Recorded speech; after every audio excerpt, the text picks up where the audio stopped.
Ya selamat datang buat kakak abang, teman-teman di ibadah PMDKJ perdana kita ya di tahun ini. Shalom juga buat teman-teman yang mungkin menghadiri ibadah ini lewat Zoom.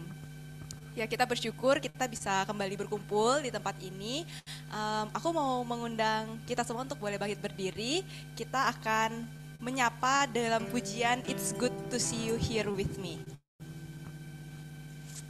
Oke, kita boleh bangkit berdiri ya. Kita sama-sama menyanyikan pujian ini. It's good to see you here with me. It's good to see you here with me. I'm so glad that you came. It's good to see you here with me. I'm so glad that you came.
Untuk duduk kembali. Ya, kita akan sama-sama memasuki ibadah di pagi hari ini. Untuk itu, mari tenangkan diri melalui saat teduh dan doa.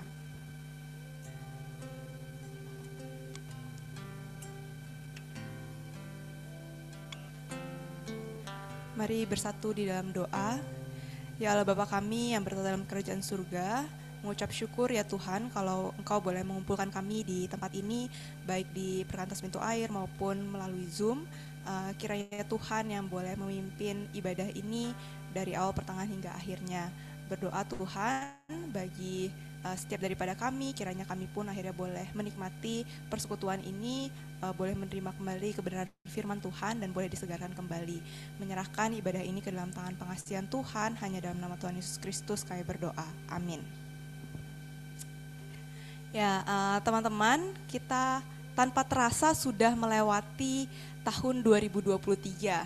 Bahkan kita sudah sama-sama melewati 1 bulan pertama di 2024 ini. Merefleksikan apa yang sudah berlalu, kita bisa melihat bagaimana Tuhan yang menolong kita. Untuk itu mari naikkan syukur di pagi hari ini dan ucapan terima kasih kita untuk segala hal yang Allah perbuat. Melalui pujian terima kasih Tuhan.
satu ciri kekristenan adalah bahwa kita mengenal Allah sebagai pribadi yang berbicara kepada umatnya.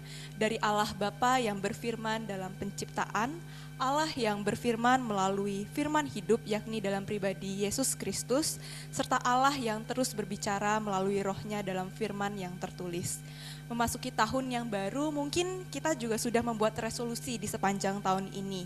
Tapi sudahkah kita melibatkan dan mengizinkan Allah berbicara kepada kita di dalam membuat dan menjalankan seluruh rencana kita? Kita akan sama-sama kembali belajar kebenaran firman Tuhan tentang mengetahui kehendak Allah. Untuk itu mempersiapkan hati mendengarkan firman Tuhan, mari pujikan pujian Speak O Lord, baitnya yang pertama dan yang ketiga.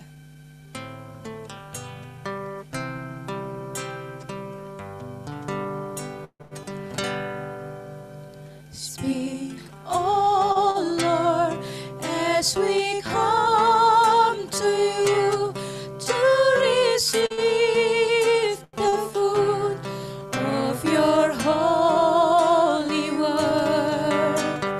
Take your truth, let it deep in us, shape and fashion us in your likeness,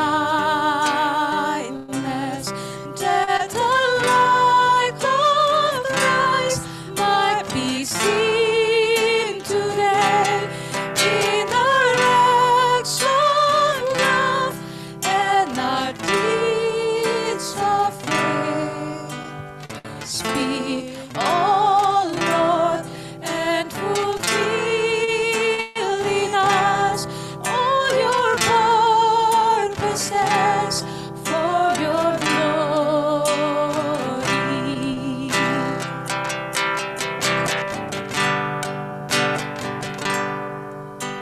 Speak, O Lord, and renew our minds. Help us grasp the heart of your plans for us. Truths unchanged from the dawn of time that will echo down to eternity. And by grace we'll stand on your promises, and by faith we'll walk as you walk with us. Speak, O Lord, till your church is filled, and the earth is filled with your glory. Pada Pak Tadius bersama.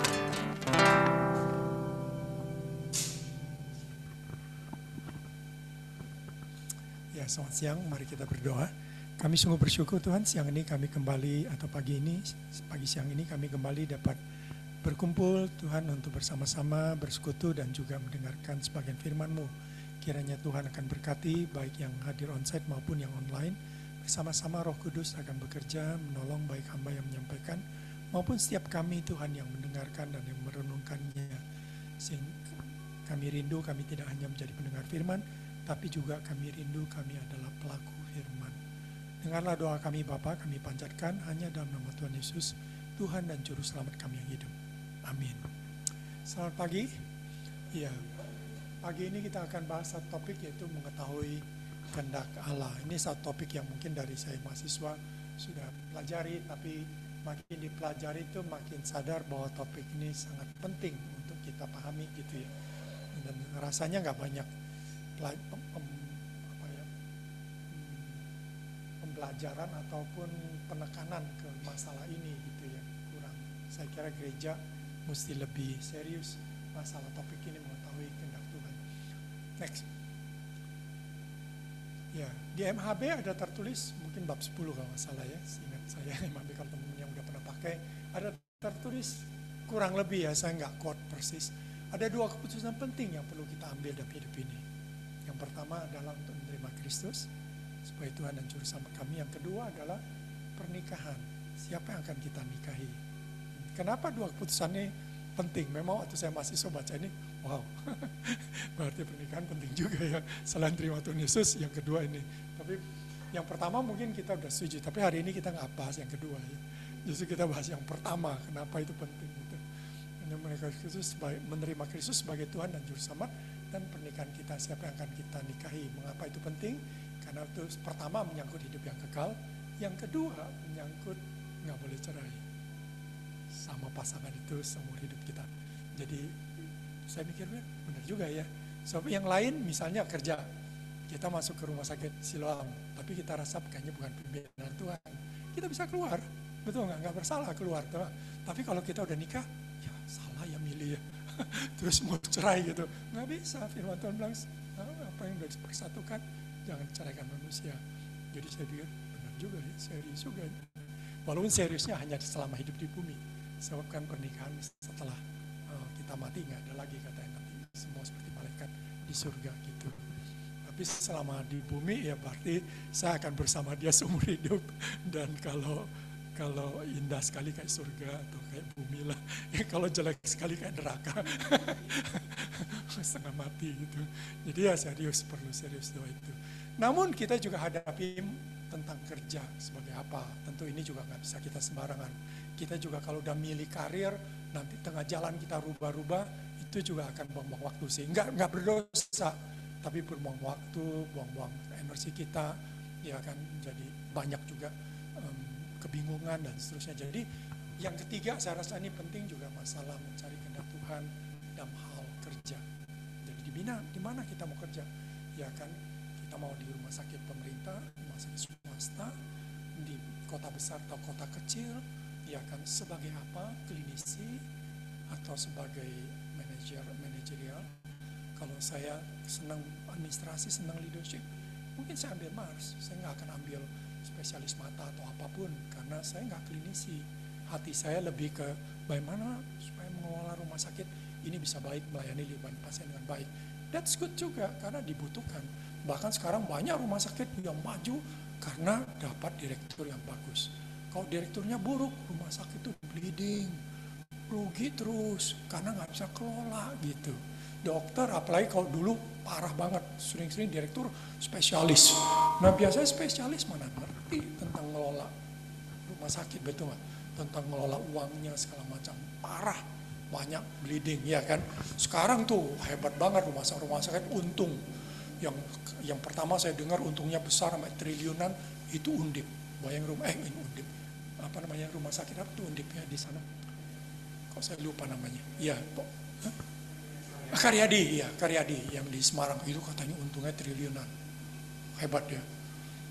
Jadi dan yang pernah dengar juga yang untungnya ratusan miliar, ya rumah sakit jantung harapan kita itu juga untungnya miliaran, maka bisa bangun gedung terus, ya kan, hebat banget itu. Dan Menkes sekarang ini kan bukan dokter, wah dia sangat fokus ke masalah tata kelola dan very good. Sangat bagus. Istri saya juga bilang, waduh kita punya Menkes. Dan ternyata di Singapura juga sama. Menkesnya bukan dokter. Gitu ya kan. Malah dokternya jadi menteri perdagangan. Aneh kan. Mungkin ada dokter yang jago perdagangan, kali jago bisnis. Di Singapura itu lucu katanya. Jadi kita perlu orang-orang yang kayak gitu. Orang yang tepat di tempatnya, dia akan berkembang. Dia akan jadi berkat yang besar. Kalau nggak tepat, nggak berkembang. Dia jadi dokter spesialis tapi nggak ada pasien karena dia nggak tepat, ya kan, karena dia nggak tepat. Jadi dia nggak boleh ikut bapaknya lah, ikut siapalah, omongan orang, banyak duitnya gitu, nggak ada gunanya, nggak ada duitnya kalau kamu nggak tepat. Iya kan, kamu malah buang-buang duit, boleh bilang. Jadi mesti tepat. Kalau tepat, biarpun ke tempat-tempat yang sepertinya nggak ada uang, kamu bisa menghasilkan uang, gitu ya kan, karena kamu bisa create something yang berguna, yang bermanfaat. Kalau pemerintah melihat itu berguna, bermanfaat, dia gelontorin dia. Menkes gelontorin. Karena itu penting. Walaupun mungkin orang lihat itu enggak profit gitu. Tapi itu penting karena itu kan pemerintah kan sekarang lihat kalau terlalu banyak uang yang dikeluarkan, misalnya sekarang yang paling banyak kan TB, itu banyak banget uang keluar. Triliunan habis gitu. Cancer gitu. Jadi sekarang Kemenkes mikir keras gimana supaya pencegahannya. Sekarang fokusnya sekarang ini bukan lagi kuratif ya, bukan kuratif, tapi yang preventif, lebih ke preventif. Jadi ke namanya precision medicine. Kalau kalian mau tahu lebih banyak, undang istri saya, dia mengalami bidang itu karena dia lagi fokus masalah genomik segala macam, fokus karena pencegahan. Karena kalau negara ini tidak melakukan pencegahan dari awal, maka uang negara tuh habis triliunan untuk BPJS. Itu luar biasa. Jadi pencegahan paling penting sekarang. Bagaimana hidup sehat? Karena itu berarti kan dokter-dokter yang spesialisnya lebih ke family medicine. Ya, nah ini jadi, tapi kan nggak semua kita terpanggil, karena itu lebih banyak sifatnya. Tapi anak-anak Tuhan mestinya di situ, karena kan kita bertemu orang, kita bisa ngomongin orang, bahkan kita bisa masukin Injil, nilai-nilai Kristen pelan-pelan gitu ya kan. Karena kita bertemu dengan orang, kita kasih bimbingan, bagaimana hidup yang sehat, bagaimana lifestyle dan seterusnya. Iya kan, itu penting banget gitu. Tapi bukan cuma itu ya, bukan cuma family medicine, tapi didukung oleh yang namanya genomics. Genomics itu untuk melihat sebenarnya dengan genom tuh orang bisa tahu si aku ini misalnya masih umur 20-an, aku tuh punya potensi nanti sakitnya apa. Itu dia bisa pemetaan seperti itu dengan alat-alat canggih itu. Jadi udah bisa ada pemetaan. Bapak ini atau Anda ini punya kecenderungan jadi penyakit jantung. Jadi mesti hindari ini mesti dihindari sekarang. Hidupnya harus begini. Anda punya kecenderungan potensi untuk cancer. Hindari itu yang karsinogenik atau apa gitu ya kan. Semua yang panggang atau apa itu, lifestyle apa, obat-obat kimia dan sebagainya itu udah dikasih gitu. Sehingga hidupnya aman. Ya kan kayak orang Jepang umur panjang-panjang sehat-sehat. Ya kan makannya sehat. Jadi kita mesti bilang sama pasien, Bapak Ibu jangan cari makanan yang enak. Yang diutamakan bukan enaknya, tapi sehatnya. Nah, itu yang susah kan merubah mental, betul nggak? Karena orang kita yang enaknya penting, sehatnya nomor 2 gitu. Oh, buat apa makan enak 20 tahun setelah itu sakit-sakitan. Mendingan gue makan sehat 60 tahun nggak sehat atau 80 tahun. Tapi ya tetap masih bisa makan enak kok. Ya kan, jadi tetap bisa makan steak juga kok. Cuman jangan sering kan. Masalah cuma jangan sering. Kalau sering itu yang repot jadi. Tiap hari makan nasi padang ya repot kan. Tapi kalau setahun berapa kali ya aman lah. Nggak ada masalah. Jadi itu prinsip saya itu masih bisa makan apa aja, saksang semuanya, BPK bisa, tapi jangan tiap hari. Bahkan jangan tiap minggu, sebulan sekali 2 kali masih oke itu. Ya tuh. Dan juga jumlahnya kita jaga.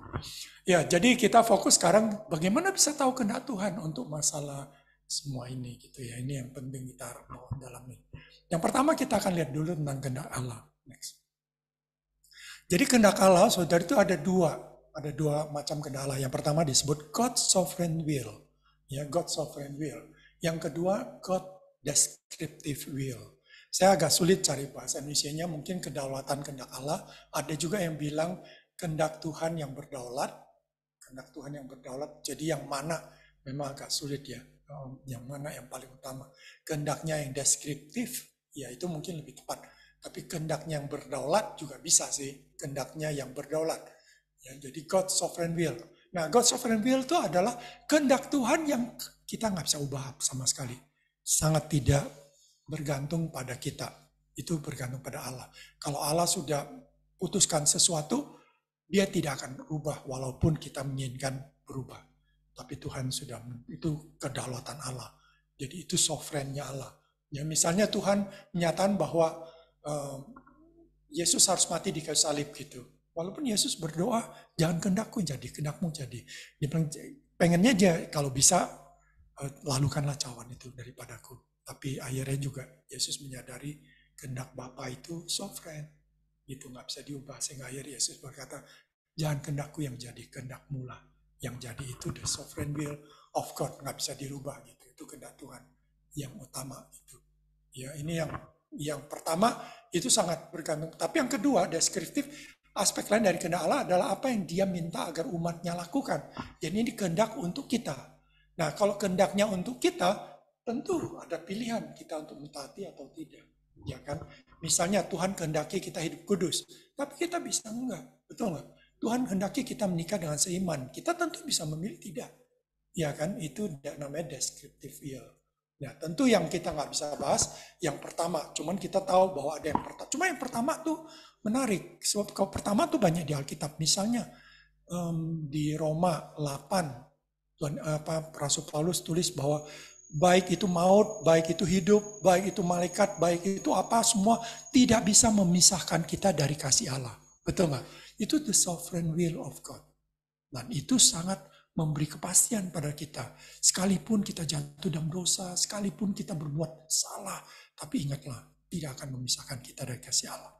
Itu indahnya sovereign will of God. Jadi di Alkitab banyak yang kita akan baca tentang the sovereign will of God yang kita bisa pegang karena itu sovereign. Itu kehendak Tuhan buat kita. Misalnya, iya kan? Jadi kita bisa pegang. Tapi yang descriptive will ini lebih kepada kita. Bagaimana kita berespon? Ini yang tentu kita banyak bahas sekarang adalah descriptive will-nya of God. Kita harus tahu apa yang Tuhan mau dari hidup kita. Tentu akhirnya bergantung apakah kita mau mentaatinya atau tidak mentaatinya. Still open to us gitu. Next ya. Nah, pentingnya kehendak Tuhan. Saya ambil beberapa ayat, saudara ya. Misalnya, jadi kehendak Tuhan tuh di dalam perjanjian baru saja ada 62 yang pakai kata telema. Jadi kehendak Tuhan tuh kata telema. Telema itu purpose, desire, will, pleasure. Pleasure termasuk sexual pleasure, kesenangan, enjoyment. Itu juga telema dipakai. Tapi tentu dalam kasus ini kita bicara tentang tujuan, keinginan, tentang kehendak, kurang lebih itu. Jadi 3 itulah, tujuan Allah atau keinginan Allah, kesukaan Allah atau kehendak Allah, itu yang dipakai.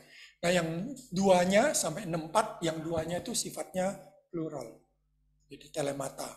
Jadi telema itu yang singular, telemata itu plural. Jadi 64. Jadi kalau hitung pluralnya jadi 64 kali. 64 kali hanya di perjanjian baru. Di perjanjian lama banyak lagi. Cuman perjanjian lama kan Ibrani kan. Ini kan ya saya ambil ini yang Greek. Koin Greek ya. Koin Greek. Itu. Jadi ayat misalnya Matius 7:21 ini ayat yang paling saya shock waktu mahasiswa baca ayat itu, ya kan. Misalnya dikatakan bukan setiap orang yang berseru padaku Tuhan Tuhan akan masuk ke dalam kerajaan surga, melainkan dia yang melakukan kehendak Bapakku yang di surga. Lalu dilanjutkan ya di ayat 22 bahwa nanti pada akhir zaman ada orang yang bilang sama Tuhan, bukankah aku sudah berbuat dalam namamu? Bukankah aku sudah melakukan mujizat dalam namamu dan seterusnya, mengusir setan dalam namamu? Tapi Tuhan bilang, aku tidak mengenal engkau. Ya kan, enyahlah daripadaku. Wah, saya waktu baca ayat itu saya kaget, shock. Wih, luar biasa ya. Saya harus serius nih ya. Terus akhirnya aku lihat kan, pertanyaannya siapa yang bersuruh Tuhan? Ya jelas orang Kristen. Orang Islam tidak ada Tuhan selain Allah. Dia nggak akan panggil Tuhan, walaupun mereka pakai Tuhan, tapi sebenarnya Tuhan yang Maha Esa, tapi sebenarnya mereka panggilnya Allah. Nggak ada Tuhan yang panggil Tuhan, kita. Karena kita tahu Tuhan Yesus, Tuhan gitu ya kan. Kita panggil Tuhan. Tidak semua akan masuk ke dalam kerajaan surga. Jadi nggak semua orang yang panggil Tuhan masuk. Berarti tidak semua orang Kristen, yang tanda kutip Kristen yang panggil Tuhan akan masuk dalam kerajaan surga. Tentu itu kita nggak heran.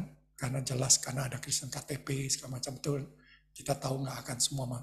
Kita tahu bahwa nggak semua yang kita temui tiap minggu di gereja, itu akan masuk ke kerajaan surga. Sebagian lalang, sebagian gandum. Ya kan, itu udah jelas. Alkitab mengatakan, sebagian kambing, sebagian domba. Ya kan, lalang gandum kan similar. Dari jauh kita lihatnya hampir sama. Kayak orang Kristen semua.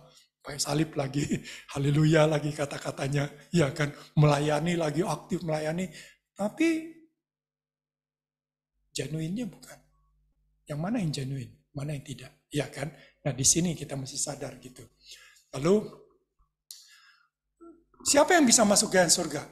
Ini yang tentu jadi pertanyaan buat saya. Siapa yang bisa masuk? Tuhan Yesus bilang, melainkan. Jadi kata melainkan itu penting ya. Melainkan dia yang melakukan kehendak Bapakku yang di surga. Wow. Dari situ saya udah sadar, kehendak Bapa itu luar biasa. Ya kan? Yang nggak melakukan, no way, nggak masuk. Yang melakukan, baru masuk. Jadi melakukan kehendak Bapa sangat penting. Berarti saya harus tahu kehendak Bapa itu apa aja. Ya kan? Dan aku melakukan atau tidak. Jadi pertanyaan berikutnya, apakah kita termasuk? Apakah kita udah melakukan kehendak Bapa? Lalu pertanyaan berikutnya, apa sih kehendak Bapa? Ya kan, jadi pertanyaan-pertanyaan yang harus kita jawab, yang harus kita pahami. Supaya kita nggak miss out gitu. Kita nggak left out, ditinggal keluar gitu ya kan. Itu satu hal yang paling penting gitu ya. Jadi ayat ini tuh buat saya udah sangat mendasar tentang kehendak Bapa. Very important. Sangat penting. Ini masalah hidup matinya kita. Kita akan mati kekal atau hidup kekal. Kita akan masuk dalam kerajaan surga atau kita nggak masuk. Kita cuma hidup di dunia.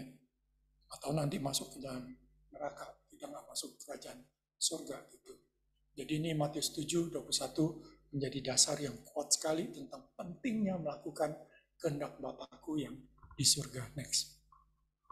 Pada hari terakhir banyak orang akan berseru padaku, Tuhan, Tuhan, bukankah kami bernubuat demi namamu dan mengusir setan demi namamu dan mengadakan banyak hujat demi namamu. Siapa mereka yang bernubuat demi nama Tuhan, yang mengusir setan dalam nama Tuhan, dan yang mengadakan banyak hujat demi nama Tuhan juga? Bukankah mereka pendeta atau penginjil yang hebat? Jemaat biasa enggak, betul enggak? Tentu ada 1-2 jemaat biasa yang bisa mengusir setan. Di daerah biasanya kita bisa lihat, tapi di Jakarta hampir nggak ada. Jemaat biasa yang bisa mengusir setan. Pendeta aja nggak semua bisa, betul nggak? Jadi ini pendeta-pendeta yang hebat, penginjil yang hebat gitu. Kalau ada orang yang bisa seperti ini, orang itu akan KKR, dan KKR-nya mungkin di Istora. Banyak karena menarik. Yang bisa bikin, biasanya ditulis kesembuhan ilahi. Jadi KKR kesembuhan ilahi yang datang puluhan ribu orang. Biasa gitu ya kan. Dulu pernah di Ancol juga penuh semua orang gitu. Yang ada berapa, tapi lucu juga ada yang pulang dari Ancol. Di Ancol dia sepertinya sembuh, waktu pulang sampai Cempaka Putih meninggal di mobil. Mungkin kecapean atau apa gitu. Dia udah sakit-sakit, dia nunggu seharian untuk bisa masuk, dia berangkat jam berapa gitu, dia kecapean terus meninggal gitu. Jadi jangan surprise ya, jadi nanti di surga kita yang surprise. Pendeta ini ternyata nggak masuk gitu. Padahal dia terkenal banget gitu, betul nggak? Karena, bukan saya yang ngomong, itu Tuhan Yesus. Tuhan Yesus bilang nggak semua. Bukankah mereka orang, aku udah bernubuat dalam namamu. Aku sudah mengusir setan dalam nama Yesus, betul. Jadi kita catut nama Yesus bisa. Iya kan, jadi nama Yesus ada kuasa. Masalahnya iblis, tapi bisa juga iblis bohongin dia. Ya deh, kamu pakai dalam nama Yesus, aku nyingkir gitu. Iya kan, bisa aja. Sehingga kelihatan dia hebat gitu. Untuk menipu orang, bohongin orang, dan seterusnya. Next. Nah ayat 23, pada waktu itulah aku akan berterus terang pada mereka dan aku berkata, aku tidak pernah mengenal kamu. Enyahlah daripadaku semua kalian pembuat kejahatan. Nah ini kata-kata yang sangat mengejutkan saya. Wow. Sampai dikatakan pembuat kejahatan. Sampai Tuhan usir mereka. Sampai Tuhan bilang, aku gak kenal kamu. Wah, itu ayat inilah yang buat saya benar-benar shock dan berpikir, serius nih, saya nggak bisa sembarangan, ini kata-kata Yesus yang perlu kita perhatikan.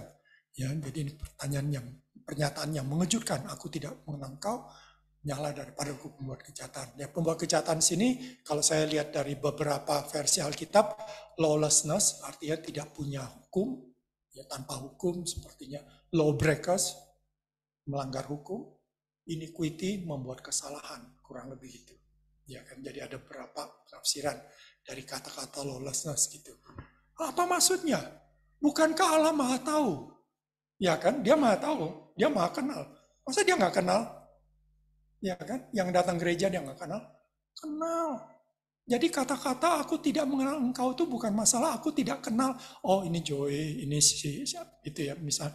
Tahu dia tahu. Tapi waktu dia bilang aku tidak mengenal engkau itu sepertinya dia mau mengatakan you have no relationship with me.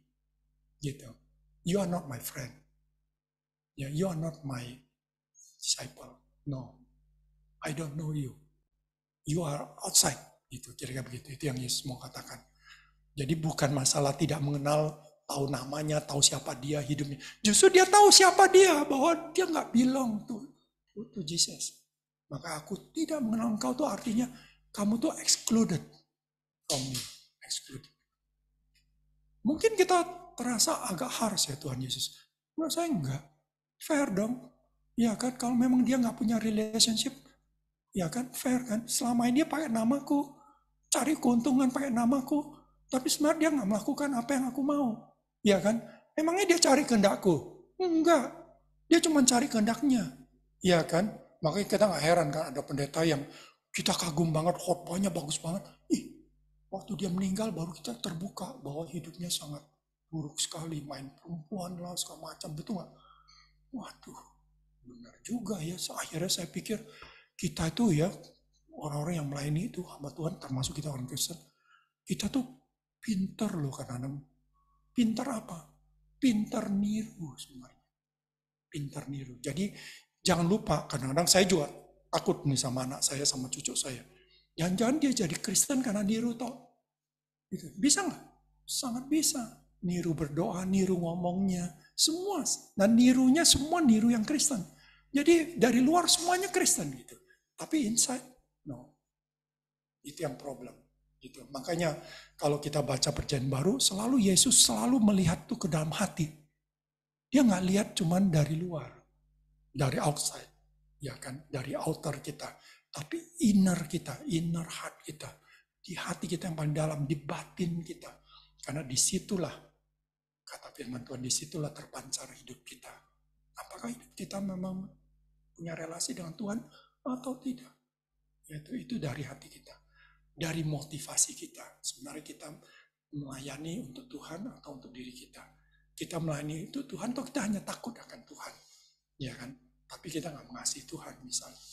Jadi itu masalah hati gitu. Itu yang penting banget gitu. Jadi ini masalah mereka nggak punya relasi dengan Allah. Maka mereka ada, dan hidupnya sebenarnya mereka melanggar firman. Yang melanggar firman. Tentu tidak melanggar yang besar, tetapi seringkali, dan kadang mereka jadi profesional yang cari uang atau cari nama. Dia punya nama besar, uang, kalau dia pintar, ya kan, dia jadi pendeta yang luar biasa. Salah satu pendeta di Afrika itu kaya raya, saudara. Hebat sekali, tapi jelas hidupnya ngaco banget. Tapi dia pintar, dia memang kayak penipuan, benar-benar penipuan massa, ada namanya secara psikologis ya, ada namanya gitu. Bagaimana bisa menipu orang dengan penampilan, dengan pintar ngomong dan seterusnya, ya kan. Dan kadang-kadang jemaat itu kayak domba sih ya, gampang dibohongin. Jemaat itu kayak domba-domba yang polos, naif, gampang dia bohongin. Makanya kan firman Tuhan bilang harus bertumbuh dewasa supaya kamu nggak terombang-ambing oleh berbagai ajaran, betul nggak? Karena ada berbagai ajaran, ada berbagai tingkah manusia gitu, para hamba Tuhan, iya kan? Para hamba Tuhan tanda kutip ya. Dan permainan manusia yang licik kata firman Tuhan, iya kan? Kita harus dewasa sehingga kita bisa membedakan mana yang benar, mana yang enggak. Ya kan, sehingga nggak mudah kita tertipu oleh semua gimmick, semua kepintaran ngomong dan seterusnya. Dan lucunya kadang-kadang pendeta-pendeta gitu tuh luar biasa gitu, hebat, berkembangnya cepat sekali, ya kan, jago banget lah. Jadi kita harus, jadi sekarang saya jadi ngeri karena gara-gara satu pendeta yang saya dulu kagumin ternyata kayak gitu, saya jadi ngeri sama pendeta-pendeta yang pintar. Yang hebat, karena dia juga kalau dia sangat pintar ngomong hebat, dia juga pintar berkamuflase. Dia pintar untuk menipu orang, dia kan pintar untuk mempermainkan pikiran orang, karena dia pintar, dia so smart gitu, pintar sekali. Ya kan? Kalau maaf bukan rasis ya, tapi kalau lihat orang-orang India itu pintar-pintar kan, ngomongnya pintar semua, kita mesti hati-hati karena dia pintar banget gitu.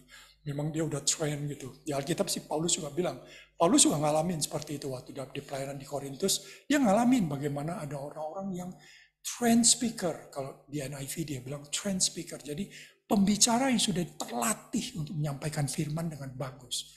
Dan Paulus sepertinya kalah sama mereka. Karena Paulus gak sepinter gitu dalam khotbah. Gitu. Makanya Paulus bilang, hati-hati. Kamu punya banyak, apa dia istilahnya, punya banyak pengajar tapi nggak punya banyak bapak. Jadi Paulus menempatkan dirinya sebagai bapak. Bapak yang mungkin ngomong khotbah nggak terlalu pintar, tapi aku mengasihi kalian. Aku genuine mengasihi kalian. Aku bukan cuma untuk mendapatkan keuntungan dari kalian. Seperti trained speaker. Ya, itu menarik. Dari situ kita bisa belajar sesuatu gitu. Ya, next. Ini ayat yang lain, Matius 12:50. Sebab siapapun yang melakukan kehendak Bapakku di sorga, dialah saudaraku laki-laki, dialah saudaraku perempuan, dialah ibuku. Jadi, siapapun yang melakukan kehendak Bapakku di surga, dia jadi keluarga kerajaan Allah. Ya kan, dia menjadi saudara, menjadi ada hubungan kayak relasi nisbah dengan Kristus. Nisbah itu penting ya. Nisbah itu hanya hubungan orang tua, anak, keluarga lah. Keluarga, nukleus, family. Itu nisbah. Biasanya. Jadi biarpun anak kita jelek seperti apapun, gimana juga dia anak saya gitu. Itu nisbah ya. Maka itu berat banget gitu. Jadi kalau kita punya hubungan nisbah sama Allah, biarpun kita masih sering gagal, tapi tetap kita anaknya. Kira-kira gitu loh. Ya, maka Yesus waktu bilang bahwa dialah saudaraku laki-laki. Dialah saudaraku perempuan. Dialah ibuku. Itu luar biasa. Kata Yesus. Dia masuk ke dalam satu relasi yang sangat dekat, yang tidak bisa diputuskan, relasi itu tidak bisa dihancurkan. Karena itu nisbah dengan Kristus. Dia dikenal dan dikasih oleh Tuhan Yesus. Nah, disinilah baru aku kenal dia karena dia saudaraku. Ya kan, dia saudaraku laki-laki, dia saudaraku perempuan. Bukan yang seperti tadi, aku tidak mengenal mereka. Kalau di sini, aku mengenal mereka. Dan aku mengasihi mereka. Karena mereka anak-anakku, mereka saudaraku. Soalnya Yesus mau mengatakan, siapa mereka? Yang melakukan kehendak Bapakku di surga. Kenapa? Karena Yesus pun datang ke dunia ini melakukan kehendak Bapakku di surga. Jadi kalau kita melakukan kehendak Bapa, kita sama dengan Yesus. Satu jalan, satu aliran, satu visi, satu hati sama Yesus. Sama-sama hidupnya untuk melakukan kehendak Bapakku. Itu yang dikatakan. Jadi itu satu yang jelas, indah. Next. Nah, ini ke Yohanes 9:31 kita tahu bahwa Allah tidak mendengarkan orang-orang berdosa, melainkan orang-orang yang saleh dan yang melakukan kehendaknya. Jadi di sini memperlihatkan pada kita doa kita didengar oleh Allah. Allah tidak akan dengar doa orang-orang yang berdosa, melainkan orang-orang yang saleh dan yang melakukan kehendaknya. Tentu ada pengecualian. Kecuali orang berdosa itu berdoa minta ampun sama Tuhan. Ya kan, dia datang mau bertobat pada Tuhan, doa seperti itu pasti dengar. Tapi kalau dia minta berkat Tuhan, padahal dia hidup berdosa, ya sorry lah, aku nggak akan dengar. Kamu bukan orang saleh dan yang melakukan. Jadi kita lihat di Alkitab, doa-doa orang saleh yang melakukan kehendak Allah, itulah yang didengar oleh Tuhan. Seperti Musa didengar karena dia melakukan kehendak Tuhan. Ya kan? Jadi kita bisa lihat di Alkitab. Jadi kalau kita melakukan kehendaknya, maka doa kita didengar Allah. Kalau doa kita selama ini nggak didengar Tuhan, mungkin kita tidak melakukan kehendaknya. Kita berdoa untuk kita melakukan kehendak kita. Keinginan kita, itu yang kita perjuangkan. Ya gimana Tuhan mau dengar doa kita? Ya kan, siapa kamu kita? Kalau kamu minta pada aku, padahal kamu nggak berelasi sama aku. Kamu tidak mau menuruti kehendakku. Iya kan? Tentu kalau kita melakukan kehendak Tuhan, Tuhan juga akan dengar doa kita gitu. Jadi di sini ayat ini jelas memperlihatkan pentingnya kehendak Tuhan dalam doa-doa kita. Kalau kita hidup sesuai kehendak Tuhan, maka doa kita juga akan dijawab. Termasuk mungkin banyak mahasiswa yang berdoa minta teman hidup. Tapi Tuhan tidak jawab-jawab. Kenapa? Karena kita tidak melakukan kehendaknya. Jadi kita pengen teman hidup untuk memenuhi keinginan kita. Ya kan, untuk memenuhi kehendak kita. Nggak fair dong buat Tuhan, ya kan? Emangnya siapa Tuhan? Gitu. Kok kita bisa suruh-suruh untuk memenuhi semua keinginan kita, betul nggak? Padahal kita, tapi kalau saya menggumuli, saya pikir saya nggak mengalami kesulitan dalam mendoakan teman hidup. Karena dari awal saya mau melakukan kehendak Tuhan. Gitu. Waktu saya mau melakukan kehendak Tuhan, saya minta Tuhan soal teman hidup, Tuhan kasih. Karena saya memang, jadi Tuhan kasih teman hidup untuk saya bisa melakukan kehendaknya bersama. Ya kan, itu dijawab oleh Tuhan. Ya tentu kalau Tuhan nggak jawab, mungkin Tuhan tahu saya nggak perlu teman hidup. Kalau saya nggak perlu teman hidup, Tuhan juga akan ngomong, kamu nggak perlu lah, kayak Paulus, kamu kayak Paulus saja. Kamu nggak usah nikah, kamu melayani Tuhan aja gitu, ya kan. Jadi itu pasti ada rencana Tuhan. It's okay. Ya, next. Nah, Efesus 5, 15-17 mengatakan karena itu perhatikan dengan seksama bagaimana kamu hidup. Ya, jadi ini adalah kata Rasul Paulus kepada jemaat Efesus untuk mereka memperhatikan dengan seksama, dengan teliti, dengan hati-hati bagaimana hidup mereka. Ya, jangan seperti orang bebal. Orang bebal itu orang bodoh. Ya, orang bodoh yang terus mengulangi kesalahan yang sama itu orang bebal. Tetapi seperti orang arif, orang yang bijak, dan pergunakanlah waktu yang ada. Jadi gunakanlah waktu yang ada. Ya, kalau kita udah pelajari ini, kata waktu di sini bukan kronos, tapi kairos. Bahasa Greek ada dua kata, kronos dan kairos. Kronos itu yang sekarang kita kenal dengan kronologi. Waktu dan pengertian jam, detik, hari, dan seterusnya. Itu kronologis, kronos. Tapi kairos itu waktu dan pengertian opportunity, kesempatan. Pergunakanlah kesempatan yang ada. Kesempatan mahasiswa untuk belajar firman Tuhan. Pergunakanlah. Nanti jadi alumni kesempatan seperti itu nggak terulang. Ya kan, memang setelah alumni kita bisa belajar firman Tuhan. Tapi beda. Percayalah sama saya beda. Ya kan, waktu mahasiswa adalah waktu emasnya untuk benar firman Tuhan. Saat teduh yang baik, punya relasi dengan Tuhan yang baik. Itu waktu emas kita. Waktu yang indah sekali itu. Yang nanti akan menjadi bekal untuk kehidupan kita sebagai alumni. Tapi mahasiswa yang selama mahasiswa tidak menggunakan itu, nanti alumni susah dia untuk catch up semua kesulitan itu. Ya, jadi ada pembentukan Tuhan, ada kesempatan yang Tuhan berikan harus kita ambil sepenuhnya. Lalu sebab itu janganlah kamu bodoh, tapi usahakanlah supaya kamu mengerti kehendak Tuhan. Supaya kamu mengerti kehendak Tuhan. Jadi kita bisa lihat di sini bahwa hidup yang bijak yaitu hidup sesuai kehendak Tuhan. Hidup di luar kehendak Tuhan adalah hidup yang bodoh, dan kalau kita baca pengkhotbah, hidup yang sia-sia. Hidup di luar Tuhan. Itu kesia-siaan, bodoh. Tapi kalau kamu mau hidup yang bijak, hidup yang pinter, smart life, hiduplah sesuai kehendak Tuhan. Itu baru hidup yang bijak. Itu firman Tuhan yang katakan. Dan kalau kita renungkan, benar.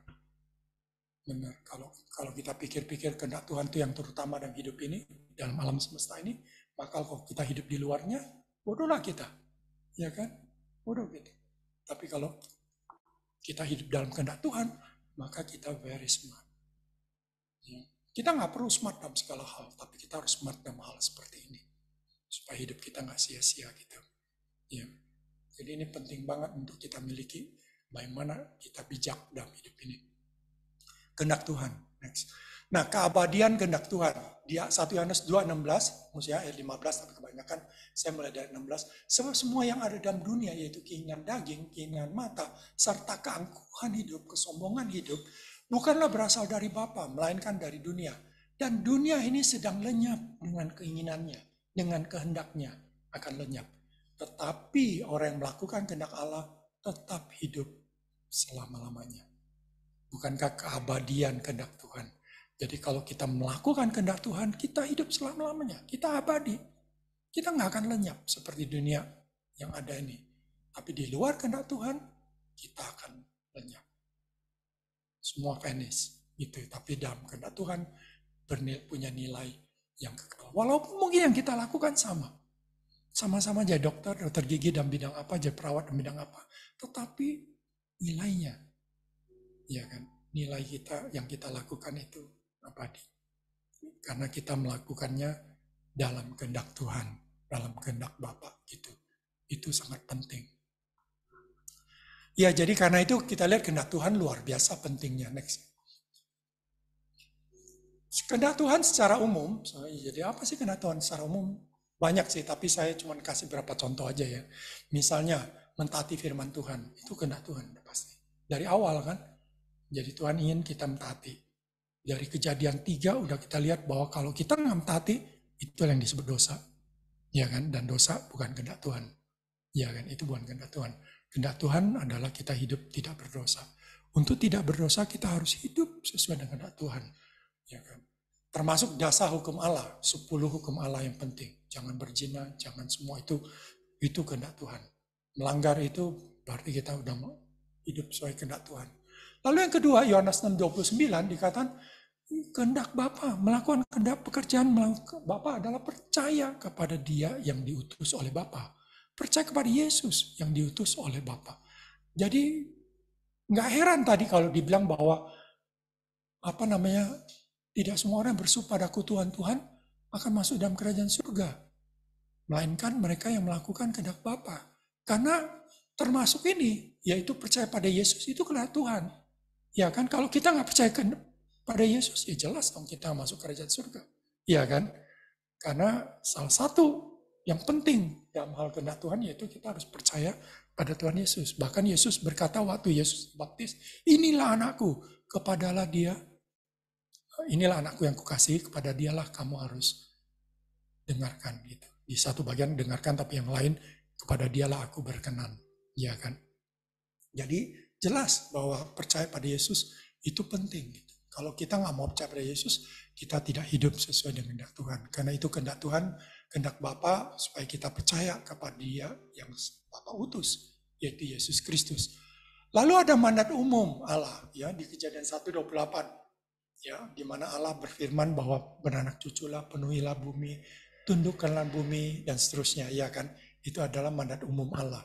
Mandat yang Allah berikan pada Adam dan Hawa, kepada manusia yang diciptakannya, berarti itu kepada semua ciptaan Allah.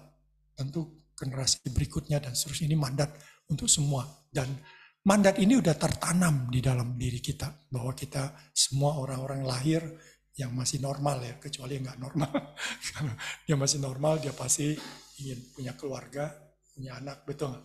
Lalu bekerja. Itu mandat yang Tuhan berikan, ya kan? Jadi ada orang yang mungkin nggak usah dia sekolah tinggi-tinggi, tapi nggak usah dia ke gereja. Dia tahu bahwa dia harus berkeluarga dan dia harus bekerja.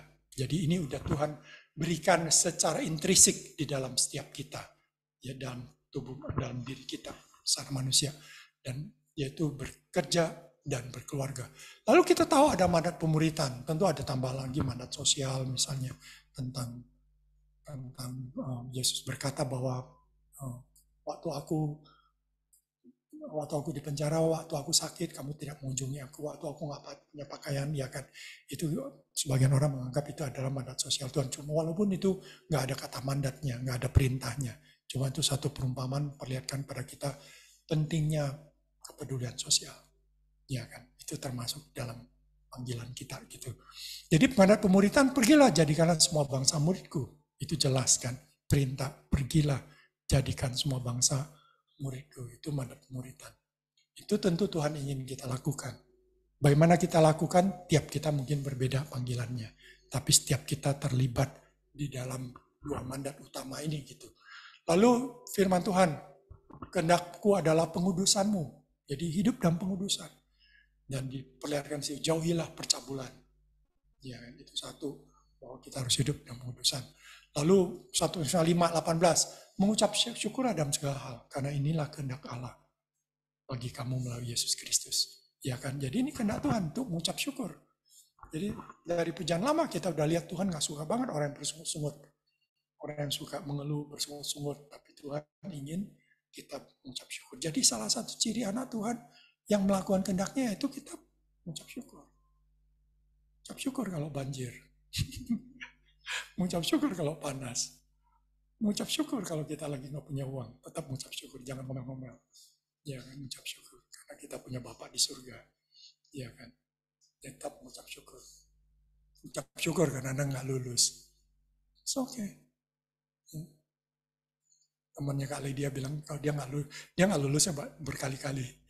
Bukan cuma sekali. Itu zaman dulu ya, zaman dulu kalau kuliah tuh bisa istilahnya ujian ulang itu sampai 5 kali, 6 kali kalau nggak lulus terus ya. Terus teman kali dia ini juga nggak lulus, terus gimana nggak lulus lagi, kayaknya dia bercanda dong, kayaknya dosennya sayang sama aku, pengen ketemu aku terus gitu, dia positif sekali ya. Terus yang kedua dia bersyukur karena Tuhan mau dia belajar lebih serius lagi, kayaknya belum cukup saya belajar, dia tetap bisa mengucap syukur. Ya kan, itu indah. Jadi istri saya kali dia tuh belajar banyak sama Dr. Buce namanya, Dr. Buce Tahalele. Beliau masih hidup di Amerika. Dia orang yang sangat mengucap syukur pada hidupnya tuh bukan hidup yang mulus-mulus gitu loh. Sekolahnya lama, nggak lulus-lulus kayak gitu. Tapi tetap mengucap syukur, itu luar biasa kan ya. Menjadi contoh yang luar biasa. Lalu yang 1 Petrus 2:15 juga kita kehendak Tuhan untuk berbuat baik. Kita tidak dipanggil untuk berbuat jahat, tapi berbuat baik. Gitu. Untuk berbuat baik pada semua orang. Ya ini secara umum jelas gitu. Kita harus hidup, kalau kita udah hidup ini, lakukan ini dengan baik, kita sudah melakukan kehendak Tuhan gitu secara umumnya. Tapi tentu ada secara khusus kan. Ada yang untuk kita. Jadi next. Ya, jadi how to know God's will for your life gitu. Jadi memang kita bisa tahu kehendak Tuhan bagi hidup kita ya. Jadi masih ada umum lagi ya. Jadi secara umum bagaimana mengetahui kehendak Tuhan? Pertama, saudara, yang paling utama adalah Roma 12 ayat 1-2 itu. Ya kan, serahkanlah tubuhmu. Ya kan, serahkanlah tubuhmu. Persembahkanlah tubuhmu kepada Tuhan. Ya kan, itu boleh bilang penyerahan diri. Penyerahan kehendak kita kepada Tuhan. Seperti teladan Yesus di Getsemani, dia berkata, jangan kehendakku jadi, tapi kehendakmu yang jadi. Waktu Yesus mendoakan, jangan kehendakku yang jadi, kehendakmu yang jadi, dia menyerahkan kehendaknya kepada Bapa, bukan pada untuk dia. Dia utamakan kehendak Bapa, bukan kehendak dia. Jadi itu yang paling utama. Sebab kalau ini nggak ada dalam diri kita, nggak ada, maka susah.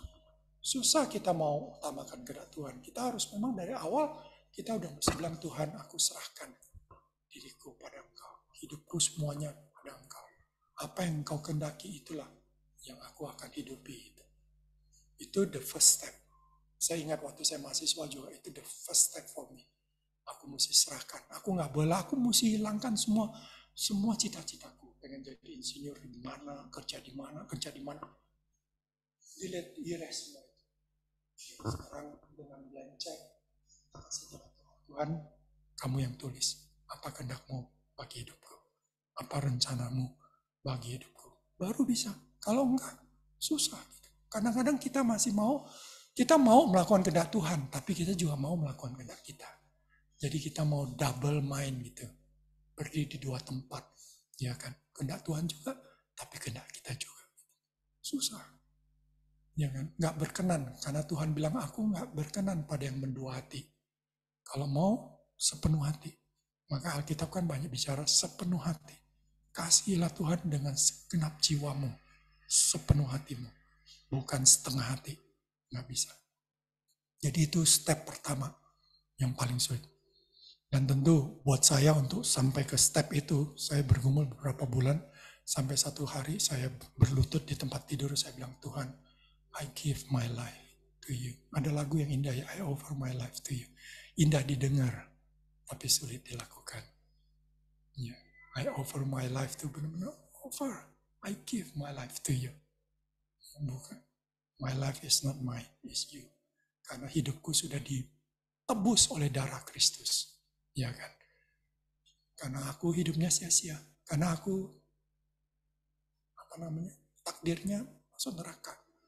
Jadi nothing. Karena itu aku serahkan hidupku pada Engkau. Ya kan? Jadi penyerahan kehendak kita itu yang paling utama, step pertama untuk kita lakukan. Baru nanti Tuhan akan lakukan yang kedua. Ayat yang juga bicara sama saya, Matius 6:33, cari dahulu kerajaan Allah. Utamakan kehendak Tuhan.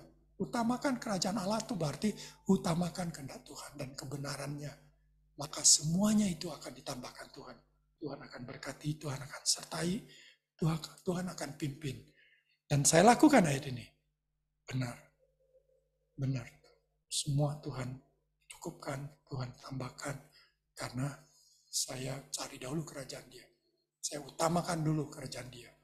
Tentu yang kedua, firman Tuhan yang tertulis dalam Alkitab itu juga untuk mengetahui kehendak Tuhan. Firman Tuhan menjadi prinsip-prinsip yang utama. Walaupun firman Tuhan tidak memberi jawaban yang konkret. Misalnya mau cari teman hidup, langsung ada keluar nama Ribka gitu. Yang nggak ada kan, nggak keluar gitu. Yang dikasih cuma prinsip. Ya kan, prinsip-prinsip kita yang harus memutuskan sesuai dengan prinsip firman Tuhan. Lalu bimbingan Roh Kudus dan pimpinan Tuhan. Pimpinan Tuhan tuh kadang-kadang Tuhan tutup pintu satu, Tuhan buka pintu yang lain. Itu pimpinan Tuhan. Bimbingan Roh Kudus tuh kadang-kadang kita rasa sejahtera. Ada sukacita, ada sejahtera yang kita alami. Itu bimbingan Roh Kudus. Ada suara Tuhan yang seolah mengatakan, tidak, bukan itu sepertinya. Ya kan, kita dapat keyakinan Roh Kudus bisa pimpin kita. Ada Roh Kudus, ada pimpinan Tuhan, ada hati nurani, ya hati nurani juga sejahtera kadang-kadang, nggak sejahtera juga hati nurani.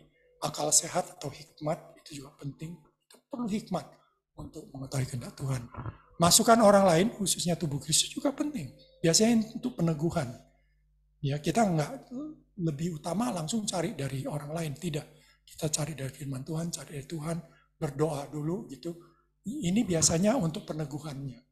Nanti peneguhan. Jadi kalau peneguhan itu bisa dua kemungkinan. Orang yang berbicara kebalikannya tapi makin meneguhkan kita bahwa oh iya kayaknya aku benar gitu. Padahal dia ngomongnya enggak gitu. Ya, tapi aku diteguhkan. Kadang kan kita alami gitu. Tapi bisa juga dia ngomong yang sangat mendukung kita. Jadi dua itu bisa Tuhan pakai gitu. Peneguhan dari orang lain. Next. Nah untuk teman hidup prinsipnya kan biasa ya, kita udah lihat sepadan, ya kan, jadi pahamilah sepadan. Sepadan termasuk sepadan secara rohani, ya kan, sepadan secara jiwani, sepadan secara jiwa kan di dalamnya ada akal, ada perasaan, ada kemauan, lalu secara fisik sepadan, ya kan, kurang lebih itu.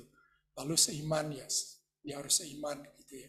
Seiman tuh yang mutlak lah, tapi seiman aja nggak cukup, harus sepadan seimannya. Itu penting. Kalau imannya nggak sepadan, itu juga problem.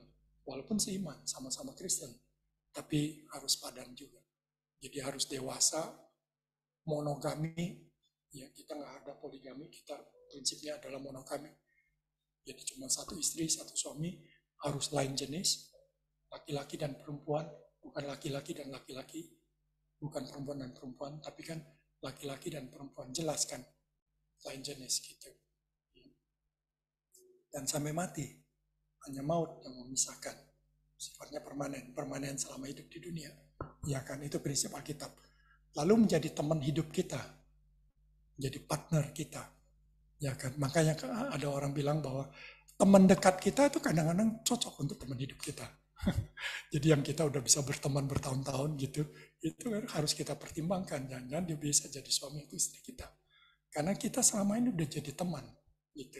Karena kita akan nantinya juga akan teman hidup. Tapi nggak cuma teman hidup, kita juga lovers. Kita harus menjadi kekasih yang saling mengasihi, saling cherishing.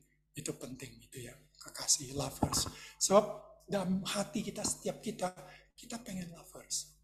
Jadi kalau kita udah nikah, dan pasangan kita nggak jadi lover kita lagi, kita akan lirik-lirik yang lain jadi lover kita. Maka itu awalnya selingkuh. Karena deep inside kita pengen lover. Lover itu apa? Intimacy. Ada keintiman, ada saling puji, memuji, saling bercanda. Something yang sangat menyenangkan dalam pernikahan. Nah itu kita harus belajar itu ya Bang, menjadi lovers gitu. Lalu tentu perlu keturunan ilahi. Jadi kita bersama-sama menghasilkan keturunan ilahi. Apakah itu anak kandung atau kita adopsi, tapi mereka akan menjadi murid-murid Kristus, anak-anak Tuhan yang selanjutnya. Itu kurang lebih lah prinsip firman Tuhan terhadap pernikahan. Pakailah ini prinsip dalam kita menikah, gitu ya kan, sebagai prinsip. Lalu apakah, jadi dalam hal menggumuli teman hidup, kita mikirkan apa ini sepadan, cocok, gitu ya. Cocok, tidak cocok persis, maka saya kasih tanda petik ya. Jangan cari yang cocok persis, jangan. Tapi saling melengkapi. Itu complementary, saling melengkapi itu penting. Jadi kalau aku orang yang kurang disiplin, aku cari cewek yang agak disiplin dong, supaya kita saling melengkapi. Kalau dua-duanya kurang disiplin, waduh kacau hidupnya. Kalau aku orang agak boros, aku cari dong cewek yang agak sedikit hemat, betul nggak? Kalau dua-duanya yang boros, wah parah kan? Itu susah gitu. Kalau dua-duanya tukang makan, itu parah juga. Walau menyenangkan karena bisa dua-duanya senang makan gitu ya. Tapi parah juga gitu. Jadi ya janganlah, kalau aku agak senang makan, dia kurang sedikit lah, agak sulit, dia agak picky makannya. Itu menolong, kita saling melengkapi gitu. Itu hanya hal-hal yang itu ya, yang sepele, tapi ada banyak hal yang saling melengkapi penting, termasuk untuk melayani dan seterusnya. Itu ada kesepakatan. Dan dapat dukungan keluarga, teman seiman. Ya. Dukungan keluarga kadang-kadang juga penting. Jadi kadang-kadang Tuhan bisa pakai orang tua kita untuk melihat apakah kita cocok atau tidak. Jadi jangan kita abaikan masukan orang tua kita. Jadi kalau kalian udah tertarik sama seseorang gitu, jangan sampai kalian udah yakin dia, lalu baru perkenalkan sama orang tua kita. Sebelum kita yakin, masih dalam proses, kita udah perkenalkan. Kita kan nggak perlu perkenal, ini pacar saya, enggak. Kita cuma bilang bahwa ini teman saya. Nah mereka udah bisa lihat, kamu cocok nggak? Itu menarik kadang-kadang. Jadi kalau mereka lihat cocok, itu udah satu bukti bahwa ya mungkin dia cocok buat kita, kira gitu. Tentu teman-teman seiman kita juga penting, mereka kasih masukan juga biar kita cocok nggak cocok gitu. Itu memang kadang-kadang yang gini ini udah bukan lagi 5 cent tapi 6 cents. Susah diomong, tapi dia somehow they know gitu bahwa kamu cocok, tapi tidak 100% ya, bisa salah juga. Sometimes keluarga awalnya merasa belum serak, tapi lama-lama makin serak. Itu juga bisa melalui proses waktu. Ya, itu juga bisa. Karena kadang-kadang nggak semua kita langsung cepat bisa dilihat. Ada orang-orang yang lebih complicated, dia butuh waktu untuk bisa lihatnya. Gitu. Ya, jadi butuh waktu. Oke, seterusnya tentang kerja nih, terutama mungkin dunia medis juga yang berkaitan medis. Maka untuk mengetahui kehendak Tuhan, kita biasanya cari providensial Allah, atau provident call namanya, panggilan providensial Allah. Providensial Allah itu apa yang Allah sudah kerjakan dalam hidup kita, apa yang Allah sudah provide. Allah udah provide kita tuh sekolah, ya kan, keluarga yang mendukung, ya kan, bisa kuliah di FK atau KG atau di perawatan, itu providensial Allah. Kalau Tuhan tidak provide, kita nggak bisa masuk, ya kan. Tuhan bisa provide dengan cukup dana kalau untuk kuliah. Tuhan bisa provide kita dengan kepintaran sehingga kita bisa masuk ke situ, ya kan? Jadi itu providensi Allah. Tuhan juga bisa provide kita diterima. Jadi pihak dari kampus mau terima kita itu providensi Allah juga. Karena nggak semua kita diterima, ya kan? Dan pada waktu kita ujian kita bisa, karena bisa loh. Kadang-kadang waktu kita ujian, taunya kita blank, bisanya, ya kan? Jadi banyak faktor. Jadi ini providensi Allah. Kita bisa lihat bahwa Tuhan sudah provide. Sama seperti Musa, ya kan, Tuhan sudah provide dia untuk menjadi leader. Ya kan, bagaimana Tuhan provide? 40 tahun pertama dia dididik di istana. Dapat pendidikan terbaik.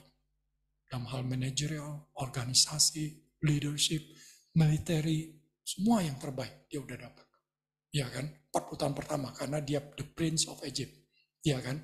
Tapi 40 tahun kedua nggak cukup untuk memimpin orang Israel. Karena ini pemimpin organisasi dan pemimpin militeri, ya kan? Pemimpin negara. Tapi Israel umat Allah. Beda gitu. Dimana rule-nya itu firman Tuhan dan seterusnya, ya kan?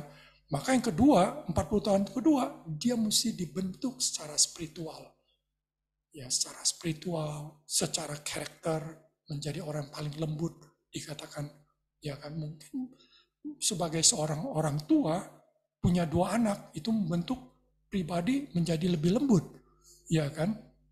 Jadi kita belajar tentu kalau kita ngasih anak kita, kecuali kita nggak mengasih anak kita pukul anak kita, ya kan. Tapi kalau kita mengasih anak kita belajar sabar. Jadi orang-orang yang punya anak 4 dia bilang, ya kalau kita ketemu sama orang, saya pernah dengar misionaris ketemu, berapa anakmu? 4. Wow, kamu pasti paling sabar ya, gitu. Karena kalau punya 4, apalagi kalau 4-nya laki semua, itu membentuk kesabaran luar biasa, kelembutan luar biasa gitu ya.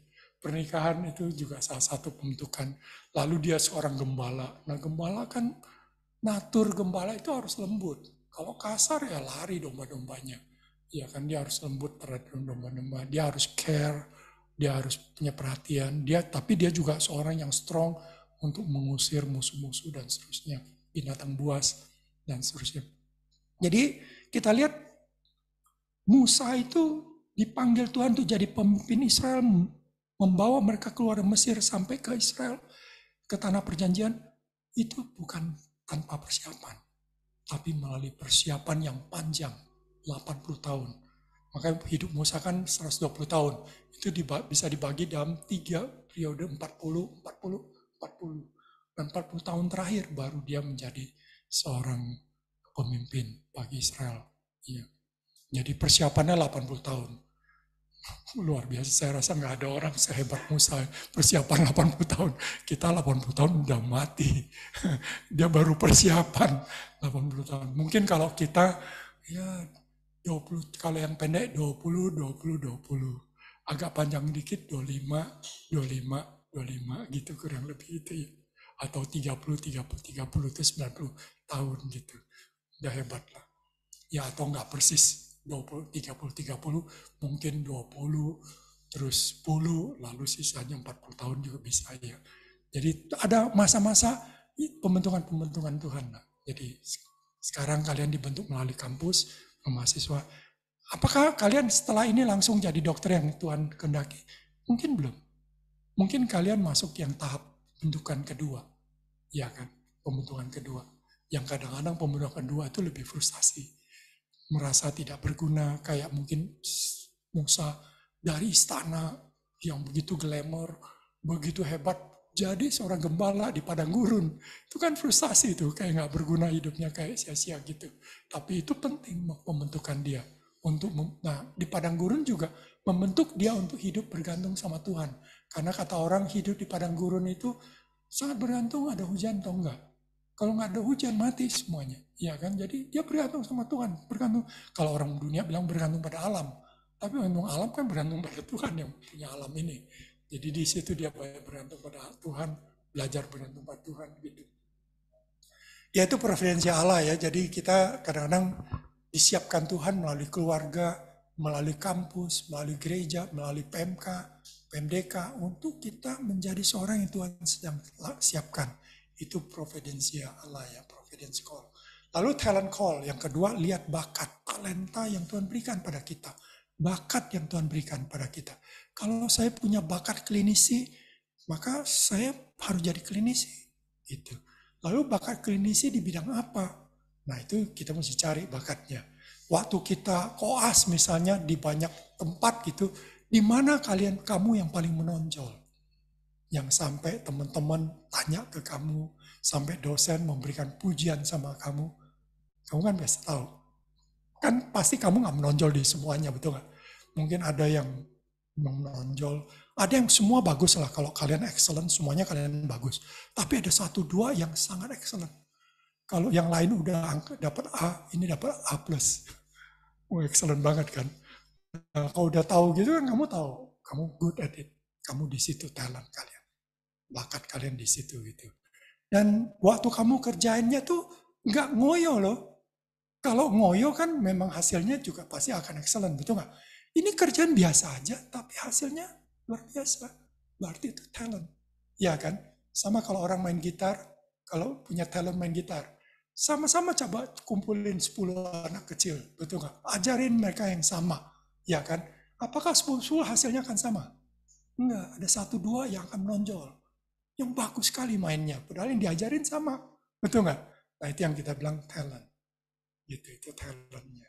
Dia menonjol sendiri. Nggak perlu banyak effort yang terlalu besar. Tentu dia lakukan, dia latih, tapi nggak perlu seperti effort yang sangat luar biasa. Bahkan yang kita tidak berbakat, kita perlu effort yang banyak. Ya kan? Sampai untuk dapat B atau dapat A- aja susah. Karena kita nggak punya bakat di situ. Effortnya banyak, tapi untuk yang kita punya bakat, waktu saya kuliah S2 di Kanada, ada satu mata kuliah saya lakukan biasa aja, dapat nilai A+. Dosennya bilang bahwa saya kasih A+ ini jarang, nggak ada orang yang dikasih A+, tapi kamu tuh excellent banget di situ. Saya tahu, saya bagus di situ, iya kan, memang saya punya talent. Jadi kalian juga pasti kalau peka kalian bisa tahu, udah malah apa kan talent.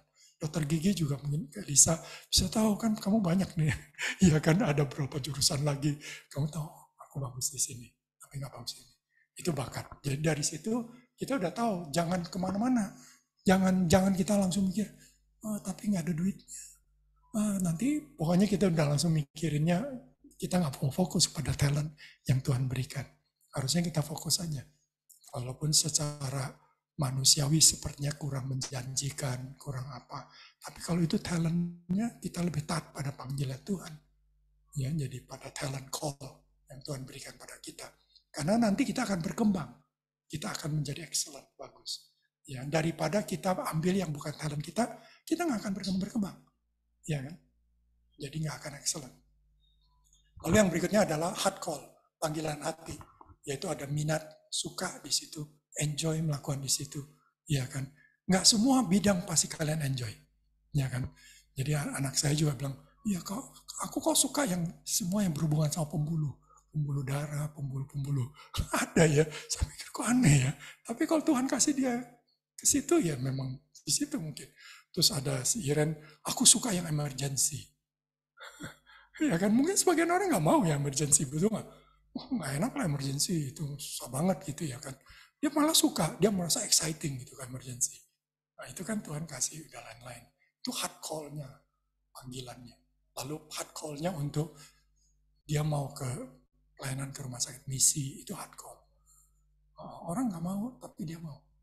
Dia senang ke rumah sakit misi. Dia bisa melayani orang miskin, dia happy. Dia enjoy bermain. Dia nggak suka layani orang kaya walaupun dapat duit. Tapi dia nggak enjoy gitu. Dia merasa kesel melayani orang kaya misalnya gitu. Ya kan, diperintah-perintah, dikit-dikit diviralkan gitu ya kan. Kalau orang miskin kita layani, ya tentu ada juga orang miskin yang menyebalkan, tentu ada. Tapi umumnya orang miskin bilang, makasih ya dokter, makasih. Kita enjoy banget gitu. Ya enjoy saling respect, saling menghargai dan seterusnya. Jadi hard call nih pasti ada. Masing-masing kita ada yang suka ke riset, ada yang suka ke managerial leadership dan seterusnya. Ya kan, jadi itu soal hard call. Jadi ada yang suka klinisi, ada yang suka ngajar. Kalau dia suka ngajar mungkin jadi dosen. Ya kan, jadi bisa lihat hard call-nya kemana. Lalu dukungan melalui orang lain, mungkin dosen yang beri dukungan. Bahkan kadang-kadang kalau anak-anak yang koas yang pintar, dosen udah bilang, nanti lulus kamu jadi staff ya. Gitu ya kan. Jadi dosen udah memberi dukungan kan, dosen bisa lihat juga kemampuan kita, bagusnya. Itu dukungan orang lain, dukungan teman-teman kita. Lalu penyertaan Tuhan tuh, wah ini tentu waktu kita udah jalani. Kalau mau tahu ya, kalau kita udah jalani, misalnya kita pergi, kita udah rasa nih, tentu kita nggak dapat suara Tuhan, tapi kita udah gumul, kayaknya nih kehendak Tuhan. Lalu kita jalanin. Waktu kita jalanin, kita nggak ngalami penyertaan Tuhan. Wah, kita udah mesti tanya, apa benar ya? Belum tentu juga sih, masih mungkin perlu waktu, perlu apa. Tapi kalau udah sampai kita uji beberapa kali di tempat itu, kita nggak ngalamin penyertaan Tuhan, kita mesti mulai mikir, mungkin bukan. Ya, mesti terbuka gitu. Tapi kalau itu benar kehendak Tuhan, Tuhan sertai. Tuhan buat kita berhasil di situ. Tuhan membuat kita berkembang di situ. Ya kan, jadi berkat di situ. Penyertaan Tuhan. Contohnya Yusuf. Waktu Yusuf dibuang jadi atau dijual jadi budak, sepertinya bukan kehendak Tuhan, betul nggak? Masa sih jadi budak kehendak Tuhan? Tapi Tuhan sertai. Tuhan buat dia berhasil jadi budak, betul nggak? Dia nggak jadi budak, dia jadi kepala rumah tangga. Kepala rumahnya, mengurus rumahnya. Iya kan? Hebat kan? Lalu dia dibuang lagi karena difitnah, masuk penjara. Itu masa kehendak Tuhan. Nah, tapi Tuhan sertai. Iya kan? Tuhan buat dia berhasil sehingga dia tidak jadi narapidana, tapi jadi asisten sipir penjara. Di penjara. Maka Tuhan sertai. Ya kan? Berarti Tuhan kehendaki. Jadi Tuhan kehendaki dia jadi budak, Tuhan kehendaki dia di penjara. Semua itu dalam proses Tuhan untuk mempersiapkan dia menjadi seorang pemimpin, Perdana Menteri. Kadang-kadang itulah yang kita alami. Ya, jadi kalau kalian alami sesuatu yang tidak nyaman, tidak enak, jangan langsung ragu bahwa itu bukan kehendak Tuhan. Lihat Tuhan sertai nggak? Kalau Tuhan sertai, Tuhan berkati, wah itu pasti kehendak Tuhan. Kalian sukacita aja, jalanin dengan sukacita. Kalian berkembang terus, ya lakukan yang terbaik yang bisa kalian lakukan. Ya, mudah-mudahan ini menolong. Penutup saya kutip dari satu tulisan yang saya nggak tahu, nggak ada namanya. Tapi dia bilang gini, to know the will of God is the greatest knowledge. Ini kesimpulan. Jadi untuk mengetahui kehendak Allah, itu adalah pengetahuan yang terbesar, tertinggi. Saya kira betul, karena kita udah lihat kehendak Tuhan itu luar biasa. To find the will of God is the greatest discovery. Jadi kalau kita bisa mengetahui kehendak Tuhan, menemukan kehendak Tuhan, itu adalah penemuan yang terbesar dalam hidup kita, buat hidup kita. Kita tahu kehendak Tuhan buat hidup saya. Kita tahu kehendak Tuhan buat siapa yang aku nikahi dan seterusnya. To do the will of God is the greatest achievement. Jadi kalau kita melakukan kehendak Allah, itu adalah achievement, pencapaian kita yang terbesar. Sama seperti Yesus, dia berkata, aku sudah melakukan kehendak Bapakku di surga. Ya kan? Aku sudah menyelesaikan tanggung jawab yang Tuhan Bapa berikan kepadaku. Itu the greatest achievement yang kita bisa lakukan dalam hidup kita. Ya, semoga kata-kata ini menolong kita untuk makin serius, makin suka, makin rindu mengetahui dan melakukan kehendak Tuhan. Apakah ada pertanyaan? Saya buka mungkin waktu sebentar. Kalau ada 10 menit, silakan kalau ada pertanyaan.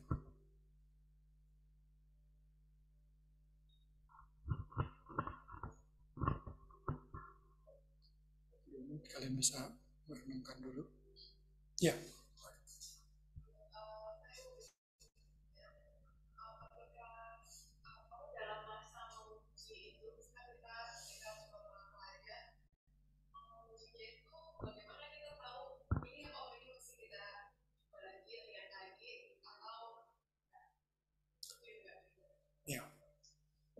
Saya kasih yang praktis dulu ya. Bahwa menguji kehendak Tuhan biasanya kita daftarkan dulu apa yang kita rasakan, apa yang kita pikir.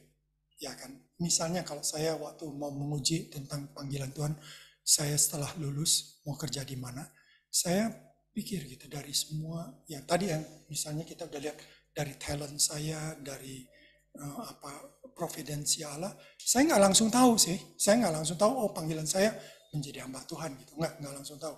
Saya masih ada beberapa pilihan, misalnya saya jadi dosen, waktu itu saya asisten dosen di kampus, jadi saya ada kemungkinan jadi dosen, dan saya merasa saya punya bakat, talentnya ada, dan providence call-nya ada, Tuhan kasih kesempatan saya jadi asisten dosen, ya kan, jadi asisten dosen, lalu ada bakat, lalu ada minat juga, ada hard call untuk jadi dosen, itu jadi satu. Oke, saya tulis, jadi kemungkinan dosen.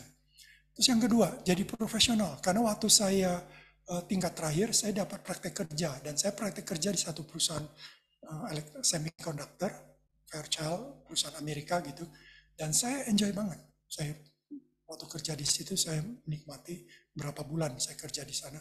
Setelah itu saya kerja juga di Metrodata, perusahaan komputer. Saya juga enjoy dua itu. Jadi saya pikir, ya boleh juga ya jadi kemungkinan dua jadi profesional. Jadi profesional engineer, seorang insinyur. Jadi satu dosen, insinyur. Tapi di dalam ikut perkantas, ikut plan kampus, berapa kali KKR kok saya terpanggil untuk jadi full time. Gitu. Dan saya merasa ada beban untuk full time. Ya kan, dan ikut beberapa camp perkantas, saya dibukakan tentang panggilan, tentang kebutuhan staff. Waktu itu staff di Indonesia cuma 2 orang. Sedikit banget gitu ya, jadi sangat dibutuhkan gitu. Staff, siapa yang mau terbuka, siapa yang mau. Akhirnya saya bilang, Tuhan, aku nggak berdiri sih, saya nggak angkat tangan, saya nggak berdiri waktu tantangan itu. Tapi dalam hati saya berdoa, saya bilang, Tuhan, kalau memang kau panggil aku bersedia. Kembali lagi hidupku udah milik Tuhan, bukan milikku. Ya kan, aku bersedia gitu.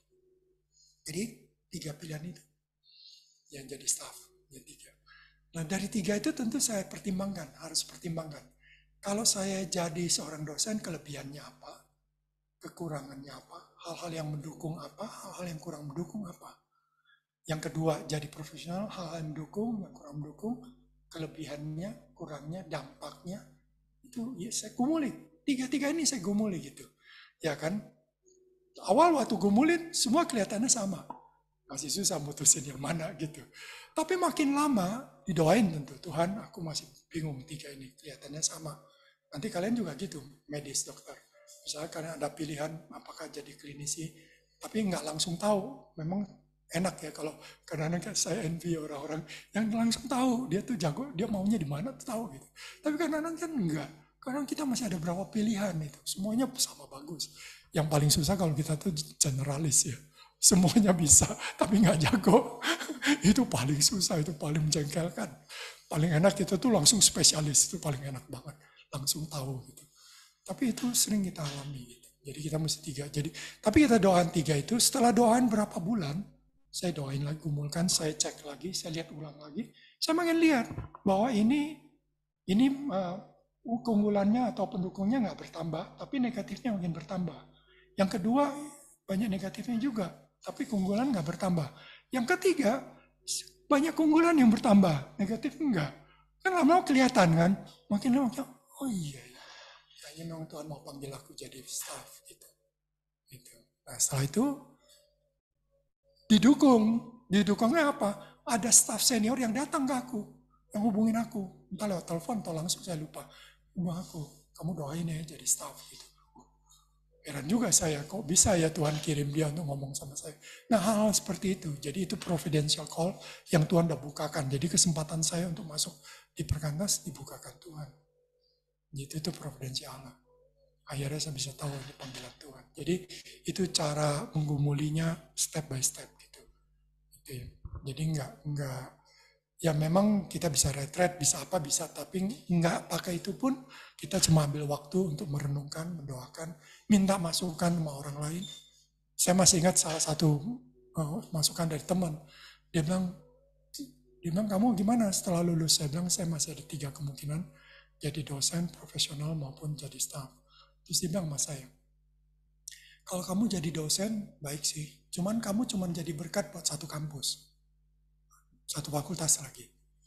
Tapi bayangkan kalau kamu jadi staff, kamu akan jadi berkat buat banyak kampus, banyak kota, kamu bisa keliling banyak, iya kan?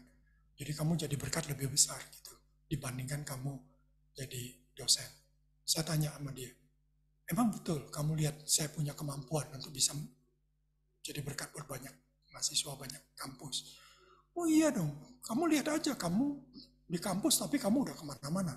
Jadi berkat buat kampus lain gitu ya kan. Jadi bukan cuma di kampus, kamu yang kamu jadi berkat. Dia kasih masukan gitu, saya pikir-pikir, ya benar juga ya. Gitu. Jadi kayak gitu, Tuhan bisa pakai orang sampai meyakinkan, memberikan bukakan pada kita, sampai kita makin jelas. Nah saya yakin juga kalau kalian berkumpul dengan sungguh-sungguh, Tuhan akan bukakan. Step by step Tuhan bukakan. Tapi memang saya harus akui, saya ikutin soalnya waktu anak-anak saya menggumuli setelah lulus, jadi dokter itu lebih sulit ya dibandingkan jurusan lain. Pilihannya banyak banget. Too many, terlalu banyak pilihan, jadi sangat sulit menggumuli menjadi dokter. Semuanya bisa seperti bagus. Ya kan? Jadi pilih yang the best dari yang best itu susah ya. Semua susah banget. Kalau pilih yang worst dari yang best, tentu kita pilih best. Itu kesulitan. Kira-kira menjawab? Ada yang lain? Ya.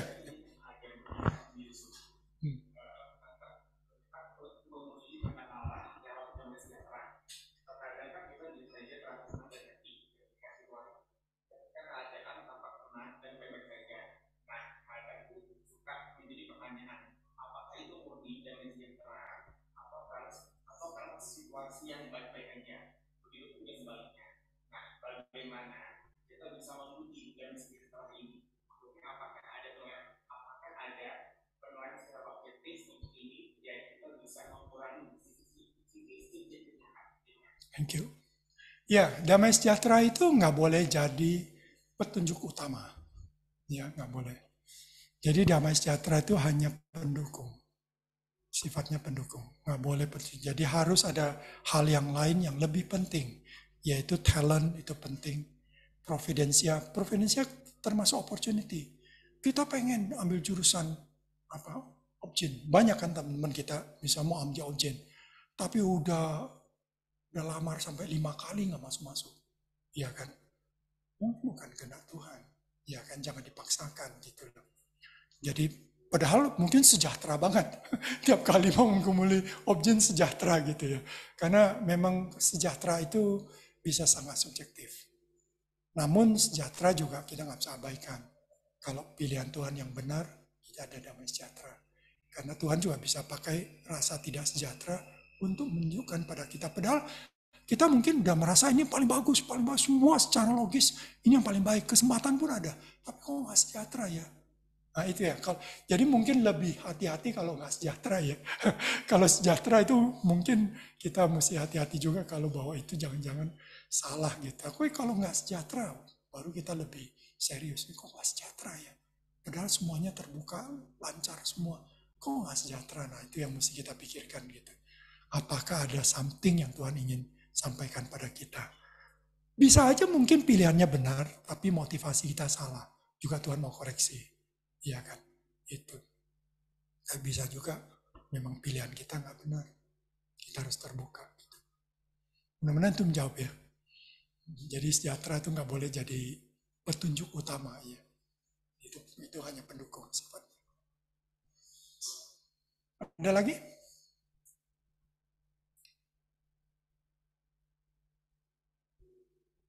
Oke, cukup jelas ya kayaknya. Mari kita berdoa.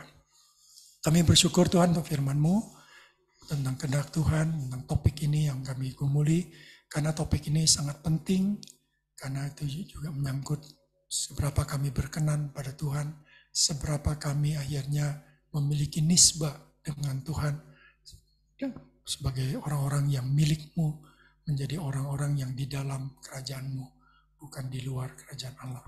Terima kasih Tuhan untuk pentingnya nisbah, pentingnya kehendak Tuhan bagi hidup kami, supaya kami tidak hidup yang sia-sia, supaya kami tidak menjadi orang yang bodoh dalam hidup ini, tapi kami bijak Tuhan. Kami bisa menjadi berkat bagi banyak orang, kami hidup sesuai dengan kehendak-Mu, kami melakukan apa yang Tuhan inginkan kami lakukan dalam hidup ini. Dengarlah doa kami Bapa, kami panjatkan dalam nama Tuhan Yesus, kiranya Tuhan menolong setiap teman-teman kami di FK, FKG, perawat, supaya dapat memahami kehendak Tuhan bagi hidup mereka. Dalam nama Tuhan Yesus kami berdoa. Amin.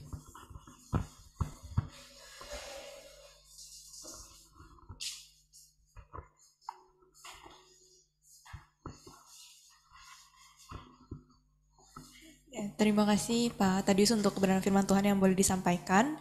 Ya, satu bagian yang tadi boleh sangat mengingatkan saya itu adalah tentang pentingnya berelasi dengan Allah gitu ya, untuk mengetahui kehendaknya. Ya kakak abang teman-teman, kita akan sama-sama meresponi firman Tuhan. Kita akan menyanyikan pujian arti kehadiran-Mu, dan pada pengulangan lagu ini yang kedua kita akan sama-sama memberikan persembahan. Mari kita pujikan arti kehadiran-Mu.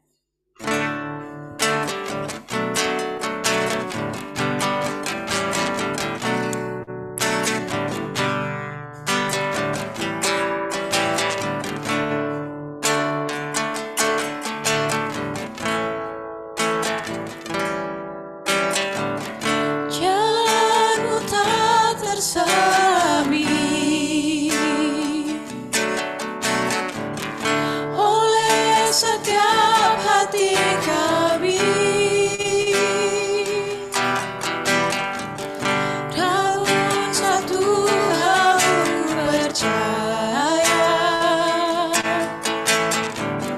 ada rencana yang indah, tiada terduga kasih-Mu. Heran dan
menyanyikan sekali lagi dari baitnya yang pertama.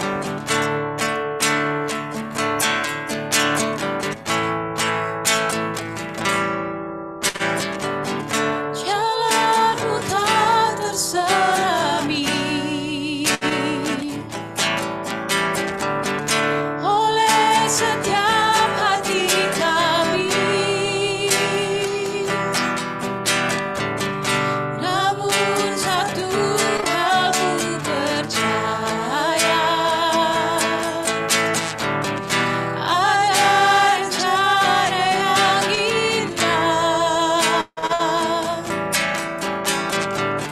tiada terduga kasih-Mu, heran dan besar bagiku, arti kehadiran-Mu selalu nyata di dalam hidupku,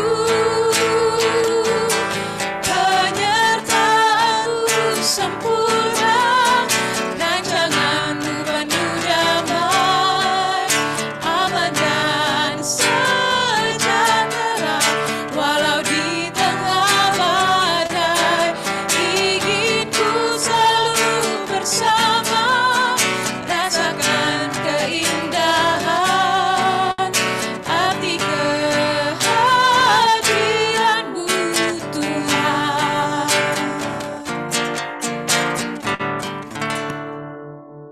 Mari teman-teman, kita akan berdoa untuk persembahan dan kita akan menaikkan juga beberapa pokok doa syafaat. Mari bersatu di dalam doa. Ya Allah Bapa kami yang berada dalam kerajaan surga, terima kasih ya Tuhan untuk kebenaran firman Tuhan yang boleh kami dengarkan. Kami boleh diingatkan juga pentingnya berelasi dengan Engkau di dalam mengetahui kehendak Tuhan. Tolong ajar kami ya Tuhan untuk boleh senantiasa juga dengar-dengaran dengan Tuhan. Kami juga telah memberikan persembahan ya Tuhan, kiranya Tuhan yang boleh pakai persembahan ini, kiranya persembahan ini boleh dikelola dengan pengurus dengan baik juga di dalam akhirnya boleh kembali untuk pelayanan Tuhan di PMDKJ ini ya Tuhan. Kiranya Tuhan boleh sertai juga tangan-tangan yang baik mereka yang bersempatan untuk memberi maupun yang belum bersempatan untuk memberi. Dan saat ini mau mengajak teman-teman juga boleh menaikkan beberapa pokok doa. Kita akan sama-sama berdoa bagi pokok doa yang pertama. Mari berdoa untuk persiapan pemilu di tanggal 14 Februari 2024. Kiranya seluruh persiapan boleh berjalan dengan aman tanpa adanya ancaman apapun. Siapapun presiden dan wakil presiden yang terpilih boleh membawa damai sejahtera bagi Indonesia.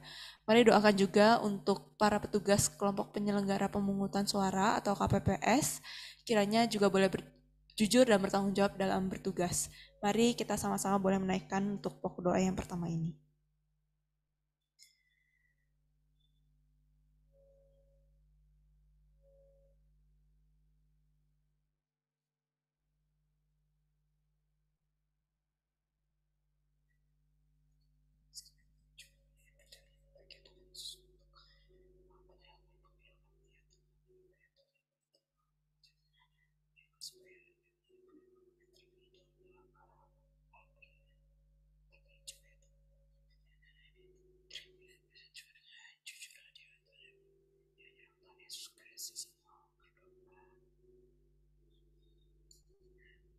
Pokok doa yang kedua, mari kita sama-sama mendoakan untuk program Medical Mission Course atau MMC yang ke-17 yang akan diselenggarakan kembali oleh PMDN atau Persekutuan Medis Nasional di tahun 2024 ini.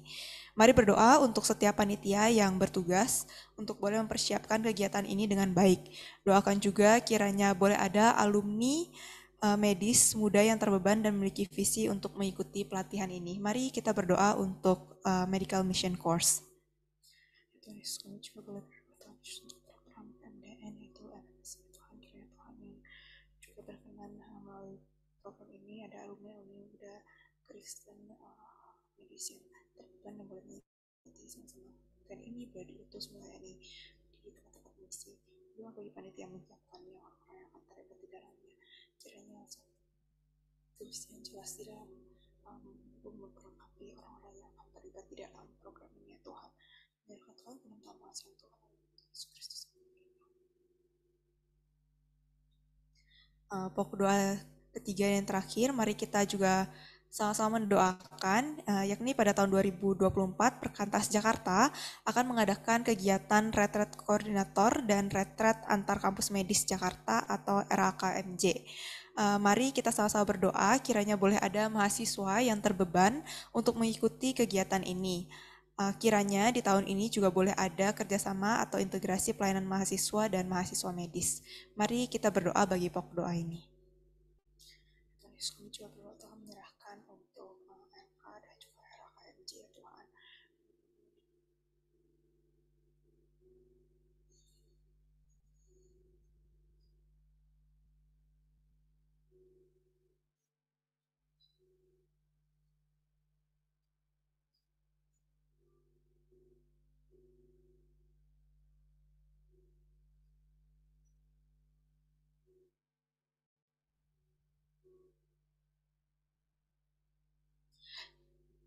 Sekali lagi kami mengucap syukur ya Tuhan untuk penyertaan Tuhan bagi setiap kami. Kami juga mengucap syukur Tuhan kalau kami boleh menaikkan setiap pokok doa kami ke hadapan Tuhan. Kiranya Tuhan juga yang boleh berkenan menjawab setiap pokok doa kami sesuai dengan waktu dan kehendak-Mu. Terima kasih ya Tuhan, kami akan melanjutkan ibadah kami hanya dalam nama Tuhan Yesus Kristus kami berdoa. Amin. Ya, kakak abang dan teman-teman, izinkan aku boleh membacakan dari Amsal 3 ayat 5-6 berbunyi demikian. Percayalah kepada Tuhan dengan segenap hatimu dan janganlah bersandar kepada pengertianmu sendiri. Akuilah Dia dalam segala lakumu, maka Ia akan meluruskan jalanmu.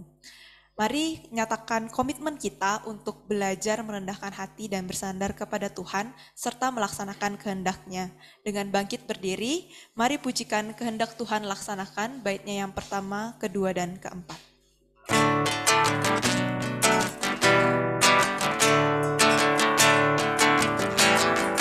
Kehendak Tuhan laksanakan, ku tanah liat, kau penjunan. Bentuklah aku sesukamu, aku menunggu di kakimu. Kehendak Tuhan laksanakan, milik hatiku dan sucikan. Di hadirat-Mu ku berserah, Yesus Tuhanku, oh terimalah. Kehendak Tuhan laksanakan, jiwa ragaku kendalikan. Isilah aku oleh Roh-Mu, hiduplah Yesus di hatiku. Kita dengan kasih pada sudah berdiam.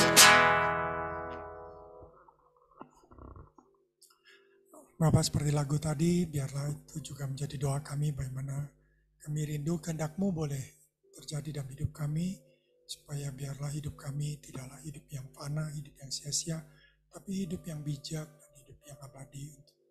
Dan apapun yang kami lakukan, mempunyai nilai yang kekal dan memuliakan Engkau. Terima kasih Bapak untuk persekutuan pada hari ini. Berkati para pengurus PMDKJ supaya terus diberi kesetiaan, diberi sukacita, dan diberi juga semangat untuk terus melayani Tuhan dengan baik. Dan juga untuk KDV, semua yang mendukung, supaya kiranya pelayanan ini boleh terus menjadi berkat di tengah-tengah arus di mana banyak distraksi, banyaknya gangguan ataupun godaan-godaan lain yang membuat orang tidak lagi datang pada Tuhan, orang tidak mengutamakan Engkau. Biarlah Tuhan bangkitkanlah generasi ini orang-orang yang kembali mencari Engkau, kembali menyadari hidup tanpa Engkau adalah hidup yang sia-sia. Tuhan, berkatilah pelayanan ini. Dalam nama Tuhan Yesus kami doa mengucap syukur. Amin. Ya teman-teman boleh dipersilakan untuk duduk kembali dan boleh mengambil saat teduh.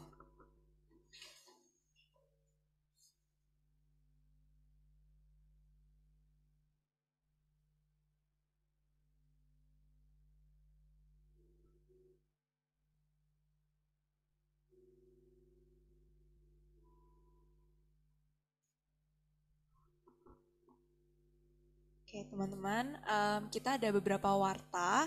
Untuk itu kepada pengurus, saya persilahkan. Tes. Ya teman-teman semuanya shalom ya. Terima kasih buat teman-teman yang sudah hadir baik secara onsite dan juga di Zoom meeting. Terima kasih kan sudah hadir di ibadah Perdana PMDKJ di tahun 2024. Ya selanjutnya Kak. Ya untuk pelayan ibadah pada hari ini ya, untuk konfirmannya ada Kak Tadius, kemudian untuk pemusik ada Bang Jojo, singer juga ada Kak Ine, dan juga MC juga ada Elita. Atas peranan mereka, mari kita ucapkan terima kasih. Bagi teman-teman mungkin yang ada keinginan, kerinduan, ingin melayani dengan senang hati, boleh menghubungi PMDKJ. Selanjutnya Kak. Ya teman-teman, ini ada visi dan misi kita ya. Mungkin untuk visinya kita boleh baca bareng-bareng. Menghasilkan dokter dan dokter gigi yang memegang teguh identitasnya sebagai murid Kristus dalam mengerjakan panggilan Allah. Dan juga untuk misinya, wadah pemuritan dan pengutusan, koas atau profesi, dan alumni dalam mengerjakan panggilan Allah di dalam hidupnya.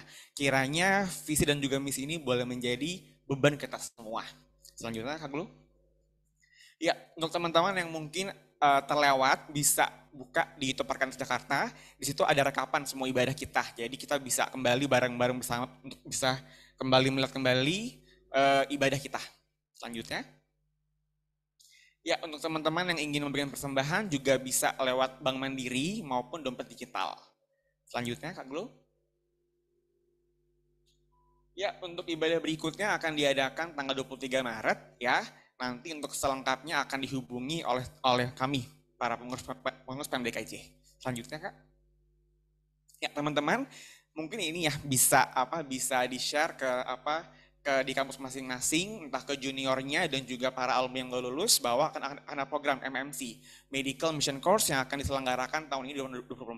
Jadi kiranya kita boleh bareng-bareng berjuang, kiranya boleh ada alumni muda yang mungkin baru lulus, yang memiliki hati untuk siap dibina dan juga dibentuk. Ya, sekian warta hari ini. Buat teman-teman semua, terima kasih. God bless.